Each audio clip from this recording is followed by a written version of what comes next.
con los años esto se ha revolucionado, ha estado en una etapa de cambio constante y en los años a partir de los años 70 se convirtió en una parte clínica en parte de la práctica clínica. Como objetivos tenemos determinar el diagnóstico anatómico, valorar la repercusión hemodinámica, la función ventricular. Cabe mencionar, y es importante que siempre recordemos que es una técnica operador dependiente. En relación a las ventajas que tiene este estudio es que es una técnica no invasiva, que es inocua para el paciente, con bajo costo, se puede, bueno, es portátil, lo podemos nosotros hacer hasta en la cama del paciente, con imágenes pues, bien definidas, y como indicaciones tendríamos pacientes con diagnósticos iniciales de cardiopatía o de seguimiento, aquellos pacientes que tengan lesiones no tratadas o que tengan lesiones residuales, que se haya hecho alguna intervención por cateterismo o por cirugía.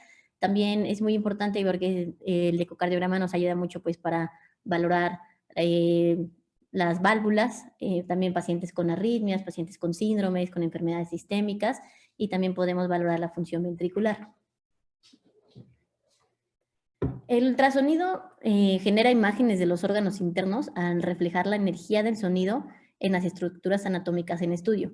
Este fue diseñado para proyectar ondas de sonido en un paciente y así detectar la energía que se refleja para poder convertirla en una imagen en una pantalla de video y posteriormente varias imágenes convertirlas en un video. Hablando ya acerca de las frecuencias que están involucradas, estas son mayores a las frecuencias de sonidos que nosotros podemos detectar. Aquí tenemos una imagen de las frecuencias que nuestro oído puede detectar, que es entre 20 y 20.000 Hz.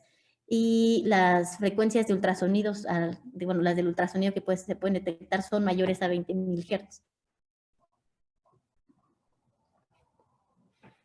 En relación a los principios físicos, tenemos dos importantes. Ahorita vamos a comentar un poquito más de otros. Acerca de la rarefacción, bueno, a medida que una onda se va propagando por un medio, estas partículas van a vibrar paralelas a la línea de propagación y van a producir ondas longitudinales. Y a medida que este incide a través de este tejido, va a generar estas oscilaciones. En relación a la rarefacción, hay zonas compuestas que tienen pocas moléculas y estas van a corresponder a las zonas de baja presión, que es lo opuesto a las zonas de compresión. Estas son zonas compuestas por muchas moléculas que van a corresponder a zonas de alta presión. La suma de estos dos va a generar un ciclo de ultrasonido. Vamos a ver algunas definiciones. La primera es la onda de sonido, que pues es la serie de compresiones y dilataciones cíclicas del medio a través del cual va a viajar la onda. Un ciclo, como ya vimos, es la alternancia desde la compresión a través de la rarefacción y de nuevo la compresión de pico en una onda sonora. La frecuencia son los ciclos por segundo en una onda de ultrasonido. Como implicación clínica en relación a la frecuencia, estas se van a utilizar diferentes frecuencias, bueno, en los transductores, como lo hemos visto, porque la frecuencia que se transmite va a afectar tanto a la penetración tisular como la resolución de la imagen y la señal del Doppler. La velocidad de propagación es la velocidad del ultrasonido que atraviesa el tejido. Y esto es muy importante recordar que la velocidad de propagación del ultrasonido en el tejido humano es de 1540 metros sobre segundo. La longitud de onda, bueno, respecto a otras definiciones, la longitud de onda es la distancia de la onda de un ultrasonido de un pico o valle de la onda a la siguiente. Esto sería pues igual un ciclo completo. Y vamos a verlo más adelante, que la longitud de onda es menor con un transductor de alta frecuencia, como aquí podemos ver. Aquí tenemos una imagen donde tenemos un transductor de baja frecuencia en donde la longitud de onda es mayor. Esto va a ser muy importante cuando nosotros hablemos también del Doppler. Y en relación a la alta frecuencia, podemos ver cómo la longitud de onda es menor. En relación a la amplitud, la altura de onda de ultrasonido, que se representa en decibeles, va a representar el cambio máximo desde la base hasta el pico de la compresión. Cabe mencionar que la longitud de onda, aquí podemos ver la fórmula, es la velocidad de propagación dividida por la frecuencia. La longitud de onda va a ser inversamente relacionada con la frecuencia y su producto va a representar la velocidad de onda del sonido, el cual, como que vamos a hacer a una mayor frecuencia, vamos a tener una menor longitud de onda. Y también en relación a la resolución de la imagen, va a ser mayor la resolución con una longitud de onda más corta, como lo vemos en la primera, o sea, cuando tenemos una longitud de onda más corta, como cuando tenemos mayor frecuencia, y la profundidad de la penetración tisular va a ser mayor con una longitud de onda más larga, o sea, con una frecuencia más baja.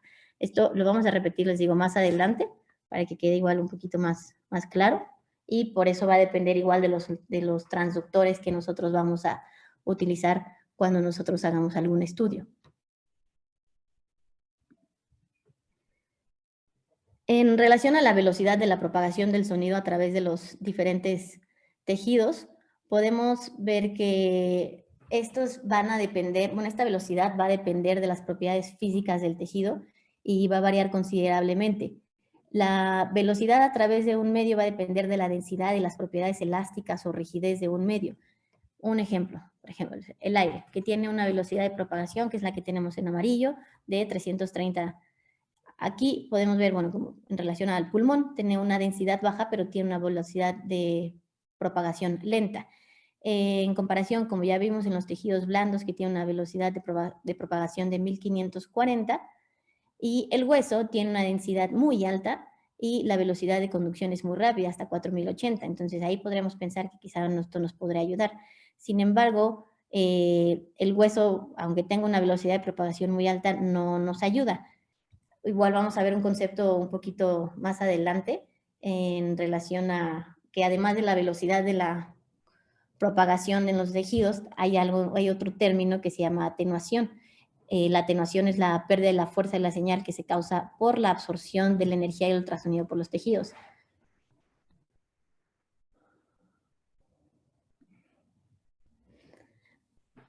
Las ondas de ultrasonido van a interactuar con los tejidos de 4 maneras diferentes.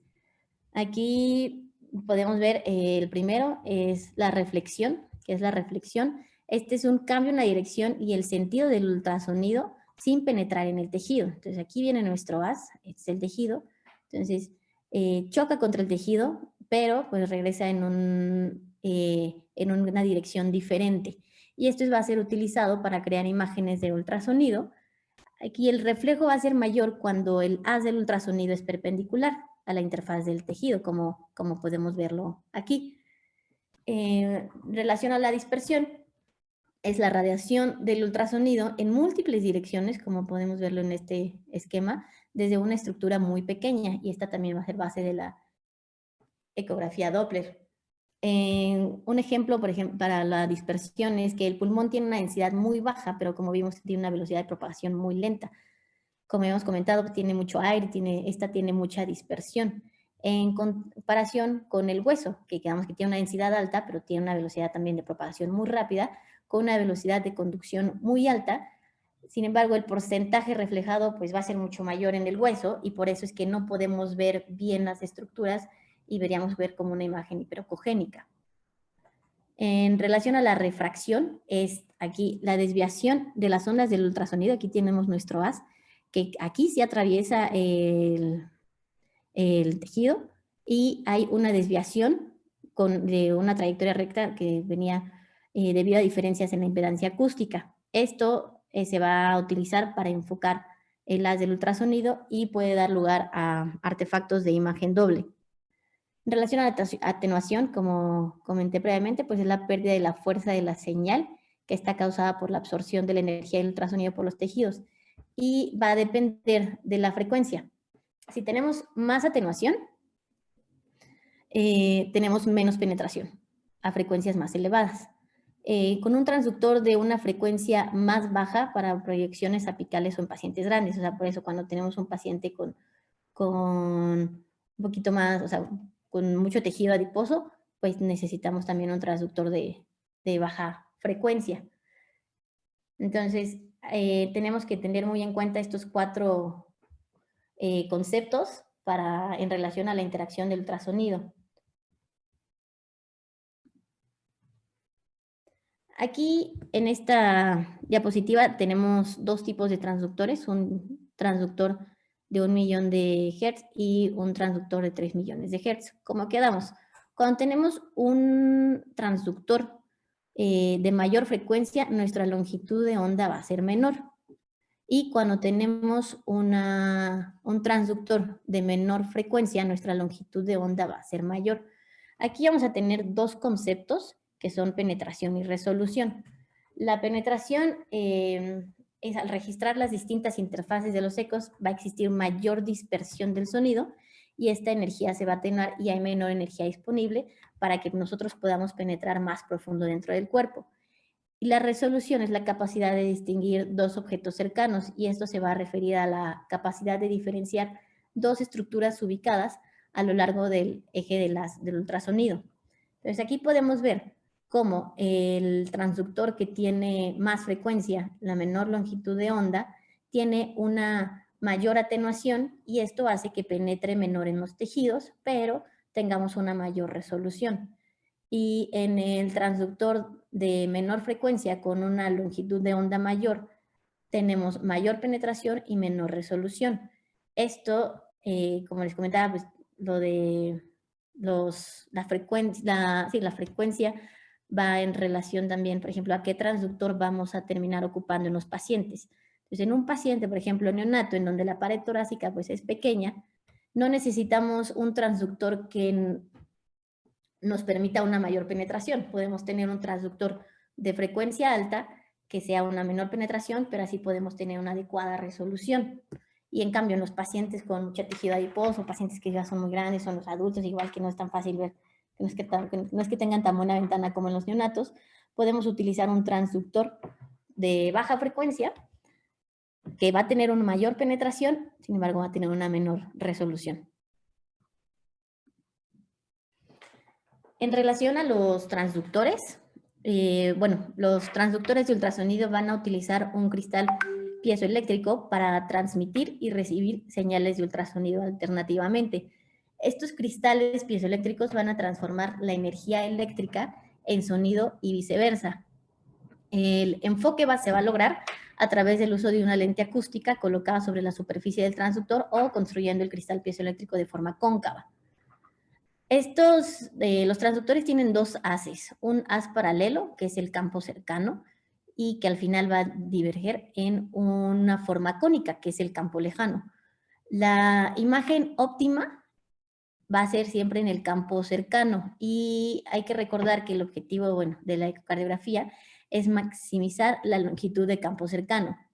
Entonces, aquí podemos ver que la longitud de campo cercano es igual al radio al cuadrado entre la longitud de onda del transductor.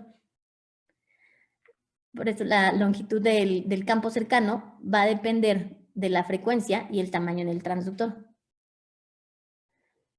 La imagen va a ser óptima, quedamos en este campo cercano, por lo que, necesitamos maximizarla en la zona del campo lejano, en donde es que se va a hacer la divergencia.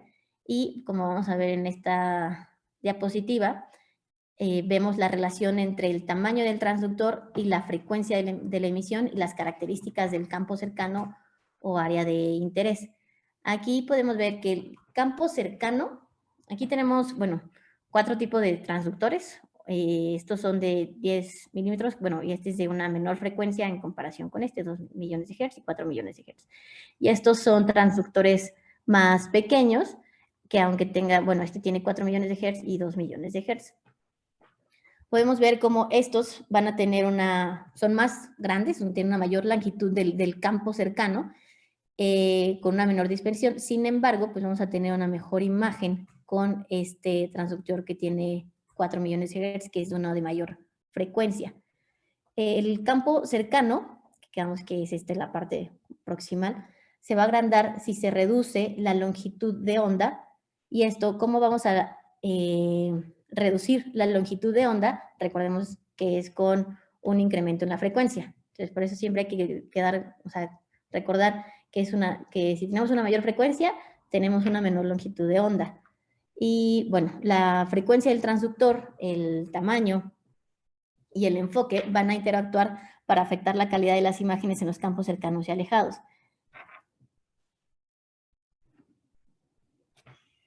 Vamos a hablar acerca de algunas características básicas de un transductor. Aquí, bueno, tenemos la frecuencia de emisión, de transmisión, se va a definir como la frecuencia central que es emitida por el transductor. ¿Qué implicación clínica tiene esta? Con un transductor de frecuencia alta vamos a tener una mejor resolución y menos penetración, como lo vimos en la diapositiva de los transductores. La potencia de salida se define como una cantidad de energía de ultrasonido que va a ser emitida por el transductor. ¿Y qué implicación clínica vamos a tener? Un aumento en la potencia transmitida que va a incrementar la amplitud de las señales y ultrasonido reflejadas. El ancho de banda, que va a tener como definición la gama de frecuencias del pulso del ultrasonido, y qué implicación clínica va a ser que tengamos un ancho de banda más amplio que nos va a permitir ofrecer una resolución axial mucho mejor para las estructuras que son más lejanas. La longitud de pulso, que es la longitud de la señal del ultrasonido que se transmite, y bueno, a una longitud de pulso más breve, pues mejora la resolución axial. En relación a la frecuencia de repetición de pulso, va a ser el número de ciclos que se transmiten y se reciben por segundo. Esto va a ser un factor importante para la resolución y la frecuencia.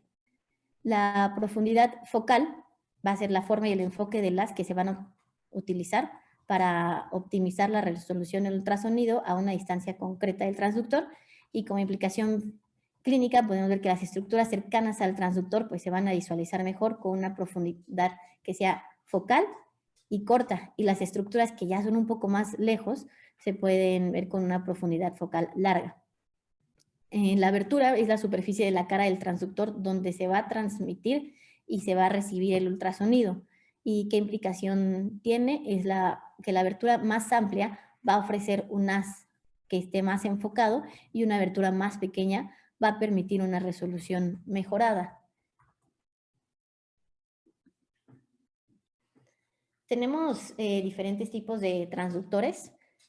Tenemos por ejemplo, que es una sonda lineal, que nos va a proporcionar un formato de una imagen rectangular, y nos pueden ayudar, pero esto para músculos, tendones, tejido mamario, tiroides o vasos superficiales. Este tipo de transductor, que es una sonda convexa, que es una imagen en trapecio, con sondas que nos pueden ayudar para la exploración abdominal o obstétrica. Y el que utilizamos en cardiología es la sonda sectorial, que tiene una forma cónica, como podemos observar aquí, con una base de inicio, y de los ecos mínima. Ahí está, como quedamos, pues permite una exploración cardíaca y también abdominal con un abordaje intercostal. Nos ayuda para ver estructuras profundas y, bueno, tiene un campo visual estrecho proximal y muy ancho distalmente. Hay diferentes tipos de transductores que, como los podemos ver, que son los que hemos estado utilizando en este tiempo. También hay otros transductores que se llaman de frecuencia extendida, como es uno que es S83, y otros transductores que nos permiten también imágenes en 3D, como es el X5, que ese lo tenemos en la CBX 3D. Por ejemplo, también, igual referente a los transductores de sonda sectorial, aunque nosotros ahorita, bueno, ahí en las máquinas que tenemos no lo tenemos, pero en la Vivid, que de la USIN, tenemos un transductor de 12 millones de hertz, que ese pues nos ayuda mucho, obviamente, para todos los pacientes neonatos. Como que vamos a mayor frecuencia, pues vamos a tener una menor penetración, pero una mayor resolución. En relación a las modalidades de ecocardiografía, vamos a ver 3, que es el modo A, está en relación con la amplitud, el modo B, que es brillo, y el modo M, que nos ayuda a visualizar estructuras en movimiento, y ahorita vamos a ir definiendo cada uno. Respecto al modo A, que es en relación a la amplitud, actualmente ya no se utiliza, pero fue el primer modo de representación y por lo tanto pues también el más simple. Aquí, ¿qué es lo que pasaba? Que se presentaba sobre una línea de base unos vectores con distinta altura que estaban relacionadas con la intensidad del eco. Y cada pico va a representar una interfase entre los tejidos diferentes.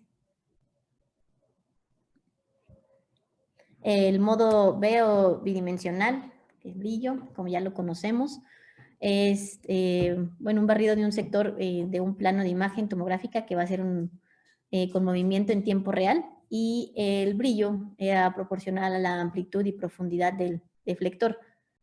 Este tiene la particularidad de poder repetir una y otra vez el proceso de generar y representar la imagen en forma secuencial de manera intermitente las veces que uno lo requiera, y permite pues ver imágenes en tiempo real de todos los puntos y las estructuras que dan origen a estas líneas. Los límites de campo de exploración van a estar dados por un ángulo de apertura del abanico, la resolución, la profundidad y la penetración por la frecuencia de la emisión. Este modo, el modo B, nos permite realizar análisis anatómicos segmentarios del corazón, nos permite delinear los efectos intracardíacos y extracardíacos, también nos ayuda para valorar estructuras y función ventricular, con también valoraciones cuantitativas derivadas de la ecocardiografía bidimensional y, por ejemplo, no sé, también cálculo de funcional. La siguiente modalidad de ecocardiografía es el modo M, que pues nos ayuda a estudiar estructuras en movimiento.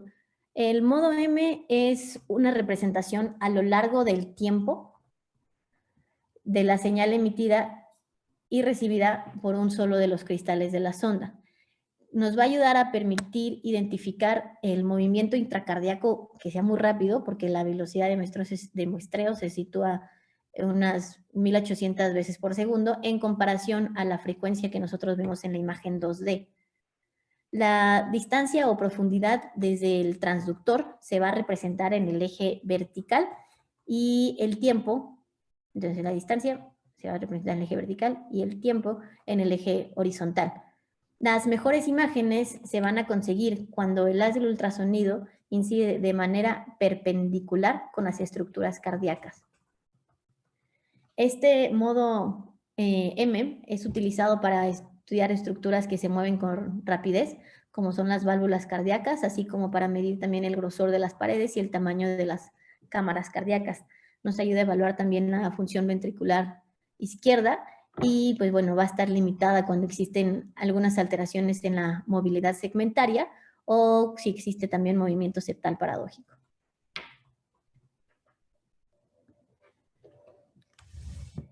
Vamos a hablar ahorita de la técnica Doppler, que fue descrita por el físico austríaco en 1842. La técnica Doppler nos va a ayudar a evaluar las distintas velocidades del flujo sanguíneo en el corazón y en los grandes vasos. El cambio de frecuencia va a ser la relación entre el cambio de frecuencia entre el haz emitido y el haz recibido.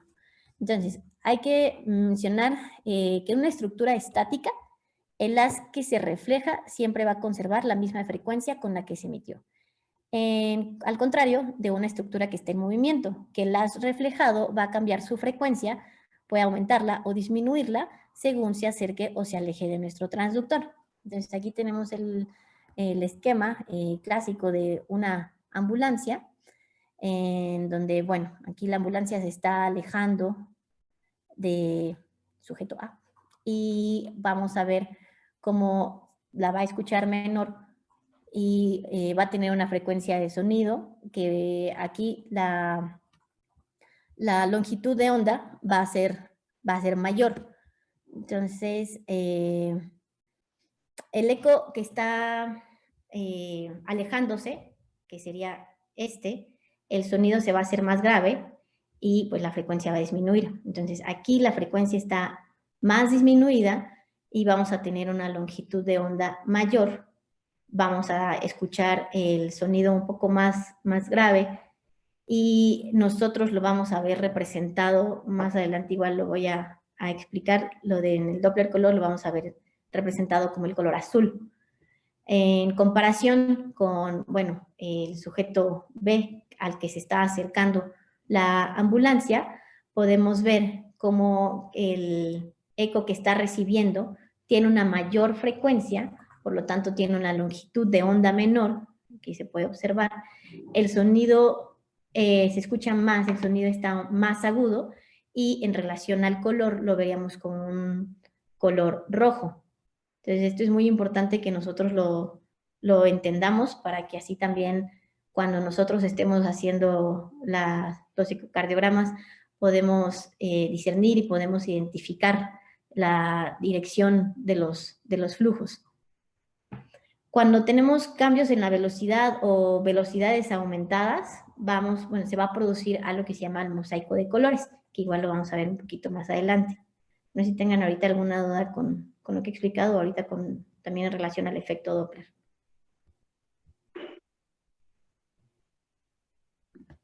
Gaby, nada más aquí un comentario. Por eso es importante, por este efecto, o sea, es importante el sonido, o sea, el pitch con que ustedes escuchan el Doppler es importante para saber qué tan bien alineados están con la dirección del flujo. Entonces, por eso es muy importante que cuando estén haciendo Doppler, evaluando la velocidad de flujo con Doppler, no pongan, no silencien el sonido de este, porque pueden no, o sea, a través de su oído se dan cuenta también si están obteniendo la máxima velocidad por la intensidad o por el pitch el tono del sonido. Ok, doctora. Sí, gracias.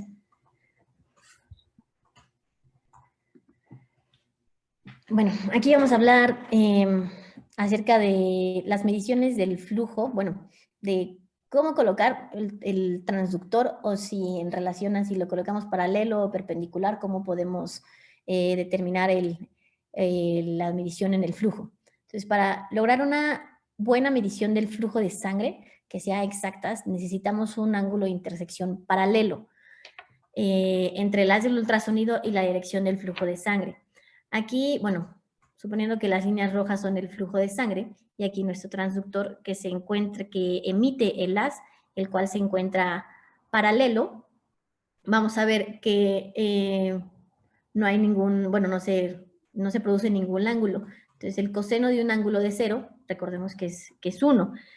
Esto va a ser muy importante porque cuando nosotros evaluemos la velocidad del flujo sanguíneo, podemos subestimarla si tenemos un ángulo de intersección paralelo. Recordemos, lo ideal es que tengamos un ángulo de 0 grados.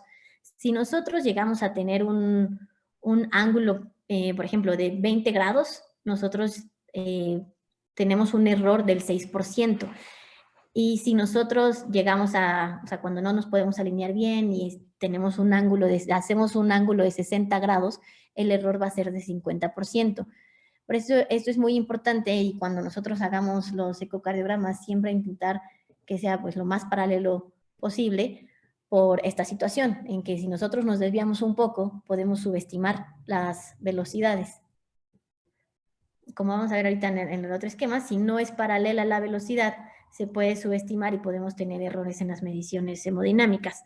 Aquí, por ejemplo, si tenemos aquí nuestro flujo de sangre, nosotros aquí tenemos nuestro transductor y aquí está nuestro haz que emite. Aquí estamos pues de manera perpendicular. Se hace un ángulo de 90 grados entre nuestra haz emitido y entre el flujo que nosotros pues, queremos evaluar.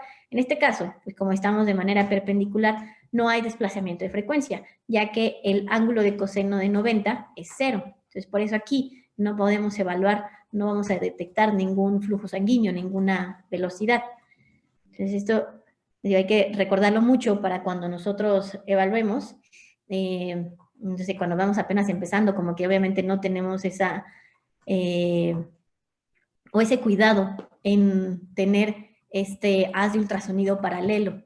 O sea, yo sé que a veces no se puede y pues nos cuesta mucho trabajo, pero siempre hay que intentar tenerlo paralelo para que no podamos subestimar las velocidades del flujo.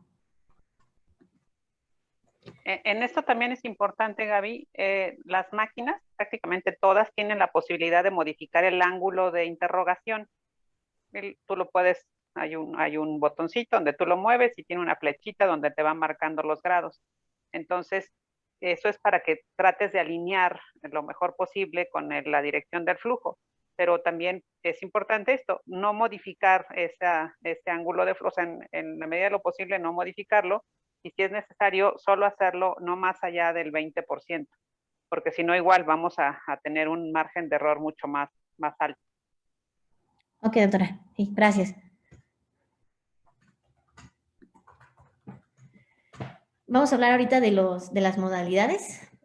Vamos a hablar del Doppler pulsado, el Doppler continuo y el Doppler color. Vamos a empezar por el Doppler pulsado. Aquí el Doppler pulsado va a emitir, bueno, recordemos que este emite pulsos de ultrasonido que alcanzan la interfase, rebotan y van a regresar al transductor. Siempre va a necesitar un tiempo de emisión y también otro de recepción. No va, en comparación al Doppler continuo, como lo vamos a ver después, no va a enviar otro pulso de ultrasonido hasta que se ha regresado el eco del primer pulso enviado. El Doppler pulsado nos va a ayudar para medir la velocidad del flujo sanguíneo en un lugar concreto. Esto también es muy importante que siempre lo recordemos. Y nos va a ayudar a registrar señales de velocidad baja.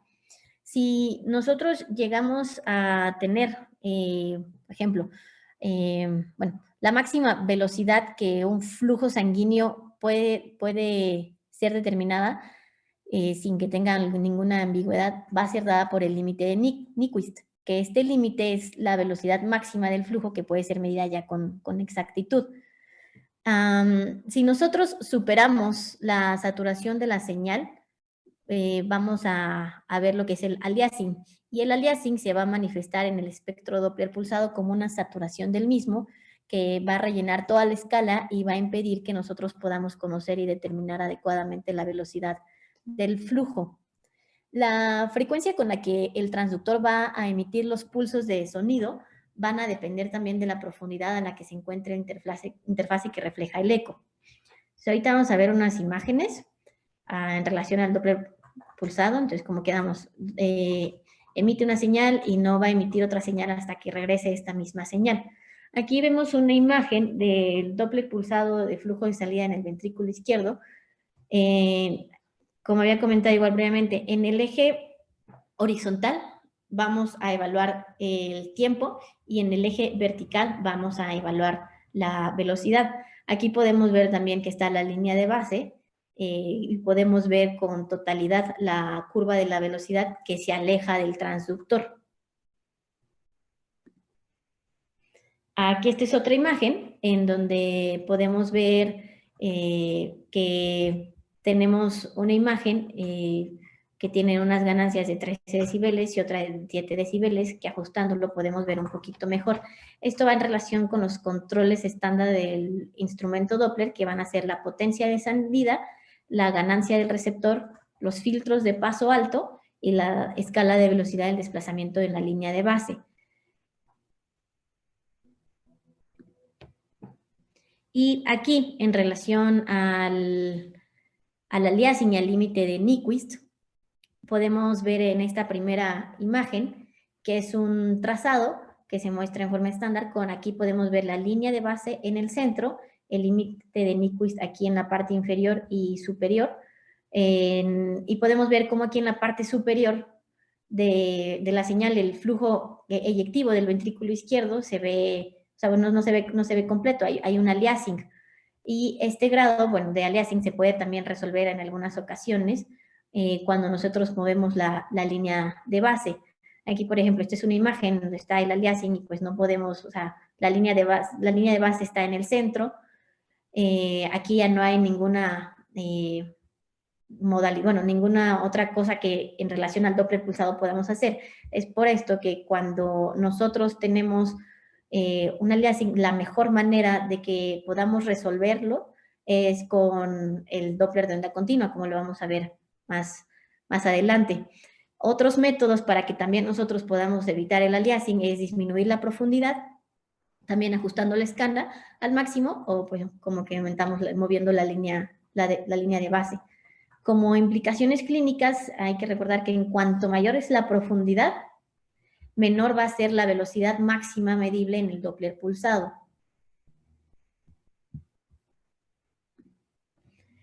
Y aquí tenemos dos imágenes como ejemplos de las mediciones del flujo. Aquí, bueno, podemos ver las mediciones del flujo transvalvular. Aquí podemos ver en el Doppler tisular también otras implicaciones en las que podemos utilizar el Doppler pulsado es en la medición del gasto cardíaco, también la valoración cualitativa de la función diastólica de ambos ventrículos. Y bueno, ahorita esto es todo respecto al Doppler pulsado. En relación al Doppler continuo, este se puede considerar como un Doppler pulsado de frecuencia infinita que nos ayuda a evitar los problemas de aliasing. En el Doppler continuo, el transductor tiene dos cristales, uno que va a emitir continuamente y otro que va a recibir continuamente el sonido, que esa es la diferencia con el Doppler pulsado. Nos va a ayudar y va a ser útil en las velocidades que tengan flujo elevado. Por ejemplo, en las lesiones estenóticas, también en las lesiones regurgitantes o en gradientes a través de defectos septales o conductos protésicos o defectos residuales de los parches intracardíacos. Y el Doppler continuo, recuerden que nos ayuda mucho en la medición de la presión sistólica del ventrículo derecho. El cual nos va a ayudar para la medición de los gradientes. Estos se van a estimar por la ecuación de Bernoulli, que va a ser la velocidad al cuadrado multiplicada por 4. Entonces, esto siempre recordémoslo para saber cuál es el gradiente. Entonces, también ustedes hagan ejercicio de, no sé, cuando están midiendo presión sistólica del ventrículo derecho, que pues es lo que más frecuente hacemos de rutina, no vean el recuadro en donde dice cuánto tiene de gradiente, sino como que hagan el ejercicio de la ecuación de Bernoulli, bueno, pues a cuánto llegó de velocidad para nosotros, mediante la ecuación de Bernoulli, estimar los gradientes.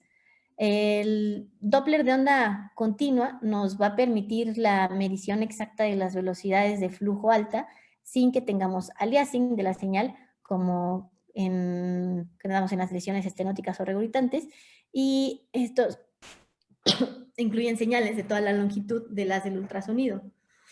Como inconveniente, pues tenemos la ambigüedad en la profundidad. Y aquí tenemos una imagen que pues es justo en relación a la medición de la presión sistólica del ventrículo derecho. Aquí tenemos una imagen de cómo está el jet y, bueno, cómo se observa con el Doppler continuo, la velocidad, que es de 5.35 metros sobre segundo, que pues si lo hacemos con la ecuación de Bernoulli, que la velocidad la multiplicamos al cuadrado y después esto por 4, pues nos va a dar 114.4 milímetros de mercurio. En relación a cómo podemos optimizar la imagen en 2D, vamos a ver que tenemos muchos controles en los equipos. Varía, obviamente, depende de cada equipo, y esto nos ayuda para permitir una mejor imagen. Podemos actuar de dos maneras en esta optimización de la imagen.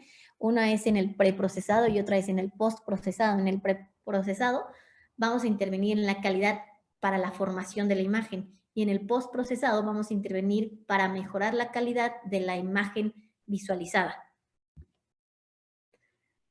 Vamos a hablar de, bueno, unos de estos son las ganancias globales. Aquí igual puse algunas fotos y con esquematizando dónde están las ganancias globales.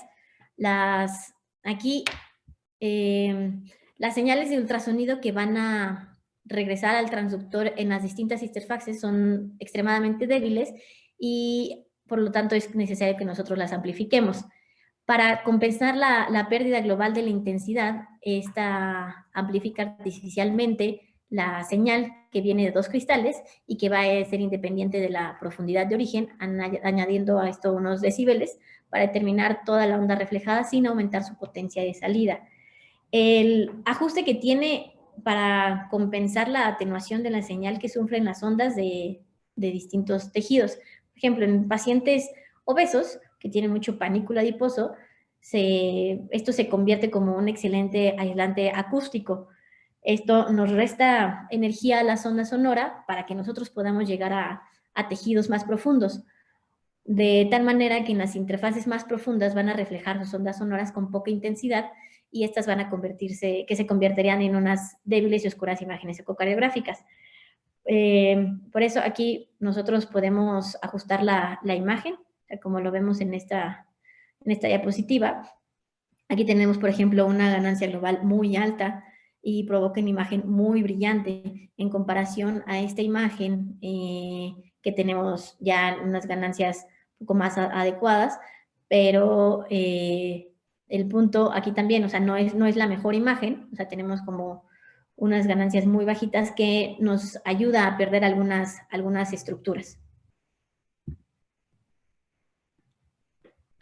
Otros de los mecanismos que nos ayudan a ajustar la imagen es la curva de ganancia en el tiempo o profundidad, que estas las podemos ver aquí, igual se las esquematicé en las distintas máquinas que tenemos.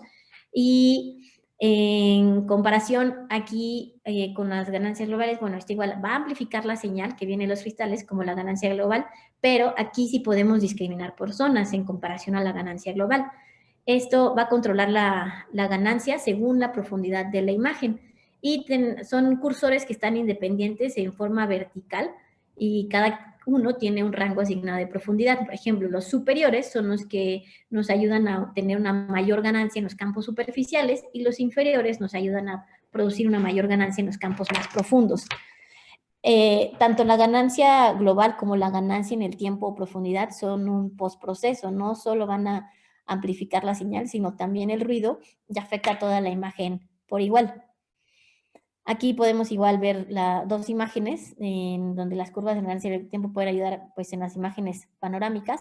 Aquí en la imagen B vamos a ver que tiene un ajuste correcto porque muestra una buena parte y se puede delimitar bien los bordes endocárdicos en comparación a la imagen A, en donde no podemos hacer una adecuada delimitación y pues esto nos ayuda a un adecuado diagnóstico. Otra modalidad, bueno, para ajustar la imagen es la compresión o el rango dinámico. Esta nos va a permitir controlar el número de escalones de grises y, como consecuencia, el contraste entre un escalón y el siguiente. Hay que distinguir nos ayuda para distinguir entre los diferentes tejidos, por ejemplo, entre el músculo, la pared cardíaca, o la sangre, o la cavidad. Entonces, la compresión nos ayuda a ampliar estas escalas de grises y el número de tonos. Como desventaja, podemos tener una peor visualización de las regiones que tienen baja intensidad de reflexión. Aquí hay que recordar que ante una menor compresión vamos a tener un menor número de niveles de grises y un mayor contraste. Ante una mayor compresión vamos a tener un mayor número de niveles de grises y menor contraste. Un ejemplo también, por ejemplo, al momento de nosotros visualizar coronarias, nosotros disminuimos la compresión para que así nosotros podamos delimitar mucho mejor los bordes internos de las coronarias y así tener una adecuada medición. El ajuste aquí en la compresión va a equivaler, como les comenté, a la escala de grises y pues aquí nos ayuda, ¿no? O sea, como tenemos aquí una menor compresión y podemos delimitar igual mucho mejor las estructuras en comparación cuando tenemos una mayor compresión. Otro es la profundidad, que aquí tenemos, aquí nos ayuda a ajustar el campo de visión acústico vertical y nos permite decidir hasta qué profundidad se va a penetrar el haz del ultrasonido. Entre más profundidad, nosotros tenemos menor número de imágenes por segundo. Aquí también es importante que a nosotros al realizar esto de la profundidad, el objetivo es visualizar las estructuras deseadas sin cortarlas. Y también en cuanto tengamos una mayor profundidad, más tiempo va a tardar el ultrasonido en ir y regresar, lo que pues va a aumentar el tiempo de espera y como consecuencia, por eso es que disminuye el número de imágenes por segundo. Al contrario de que si nosotros tenemos una menor profundidad, nosotros vamos a tener un mayor número de imágenes por segundo porque se va a tardar mucho menos el ultrasonido en ir y regresar. En relación a la anchura del sector, podemos aquí definirlo, el ángulo de apertura del sector y así poder controlar nosotros el tamaño de la imagen. En cuanto mayor es el sector, más líneas de ultrasonido van a intervenir, entonces más información se tiene que proporcionar, por lo tanto, se va a tardar más tiempo en que nosotros, bueno, en que se pueda formar una imagen. Por lo tanto, esto también nos da como consecuencia un menor número de imágenes por segundo. Y del zoom tenemos dos modalidades, que es el acústico y el óptico. El acústico es bueno, nos va a dar una información absolutamente real y va a permitir la visualización de las imágenes a mayor tamaño sin que perdamos nosotros la calidad. Esto va a equivaler más o menos a un zoom óptico en una cámara de fotos. Y tenemos el otro zoom, que es el óptico, que nos ayuda a amplificar la imagen.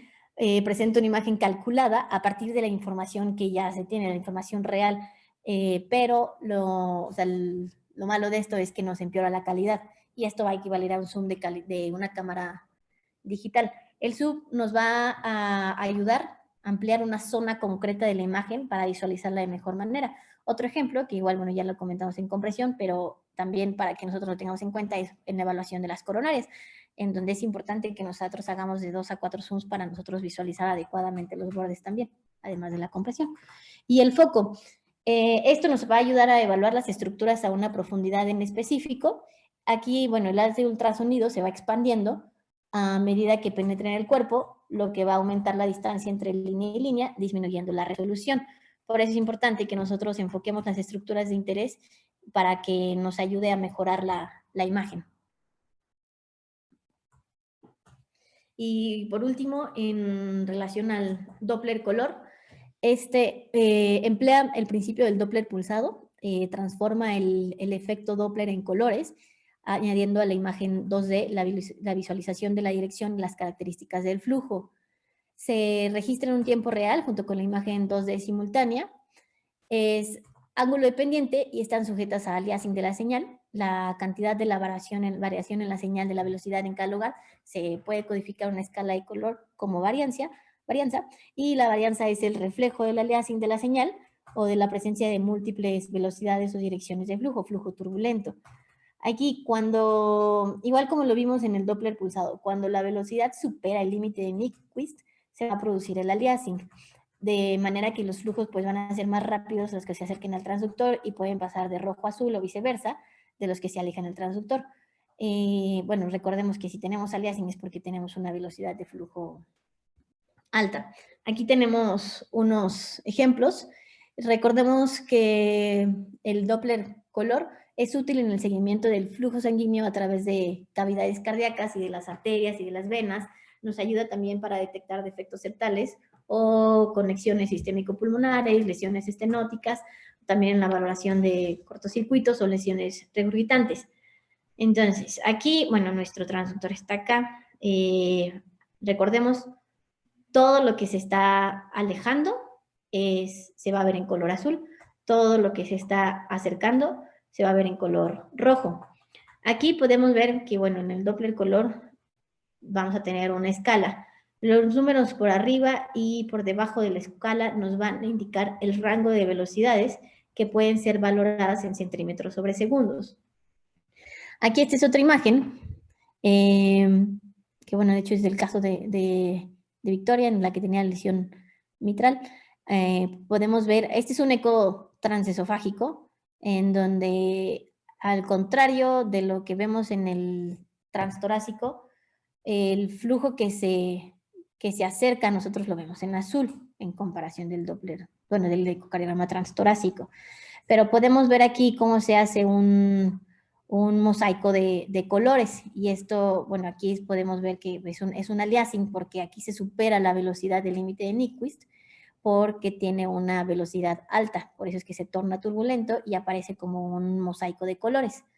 Aquí igual el mismo caso, pero del ecocardiograma de Victoria, pero transtorácico, en donde podemos observar aquí cómo se hace igual un poco del aliasing, aquí, pero este es en relación a la insuficiencia tricuspidia, por la velocidad tan alta que estaba presentando. Gaby, el concepto no cambia. Siempre vas a ver en azul lo que se aleja y en rojo lo que se acerca. Lo que es diferente entre el eco transtorácico y el eco transesofágico es la posición de tu transductor. Va a cambiar o sea, el color, porque en el eco transtorácico tú tienes anterior el transductor y en el eco transesofágico tú tienes posterior el transductor. Entonces es por eso que la insuficiencia tricuspidea, por ejemplo, se va a ver en rojo en el eco transesofágico y se va a ver en azul en el eco transtorácico. Pero no es porque cambie el concepto de que azul y rojo se acerca o se aleja, sino por la posición del transductor. Sí, doctora. Gracias. Y bueno, nada más para finalizar, ¿cómo podemos optimizar las imágenes del Doppler color? Vamos a tener 4 puntos importantes, que es la ganancia, el filtro de pared, la escala y el tamaño de la ventana de muestreo. En relación a la ganancia, podemos modificar el grado de amplificación, que esto nos va a permitir establecer tanto un mayor o menor integridad de los colores de los flujos observados. Si establecemos una ganancia muy alta, podemos objetivar también el efecto de aliasing y puede aparecer como una imagen en color en zonas donde no existe el flujo. Esto quiere decir que pues hay mucha ganancia que, bueno, va a producir saturación. Ahora, en relación al filtro de pared, vamos a eliminar las señales que son de baja frecuencia, que son procedentes de otros tejidos que causan este ruido. Y en relación después a la escala, que pues es acá podemos ver la escala, es que es la frecuencia de repetición de pulso, y expande o va a comprimir la escala de velocidad de flujo que estamos escaneando, y este aspecto va a ser limitado en los casos de Doppler pulsado por el efecto aliasing. Pero bueno, necesitamos asignar un color determinado a cada dirección y establecer así un rango de velocidades. Me encontré que se recomendaba que más o menos estuviera en la escala en 60 en los adultos y en pediatría más o menos entre 80 y 90. Y por último, el tamaño de la ventana de muestreo. Únicamente hay que localizarlo, hay que sí, bueno, que hay que ponerlo únicamente en la zona que se realiza el muestreo. O sea, por ejemplo, si tenemos un defecto, si queremos ver un defecto a nivel del septum interventricular, solamente hay que poner nuestro volumen de muestra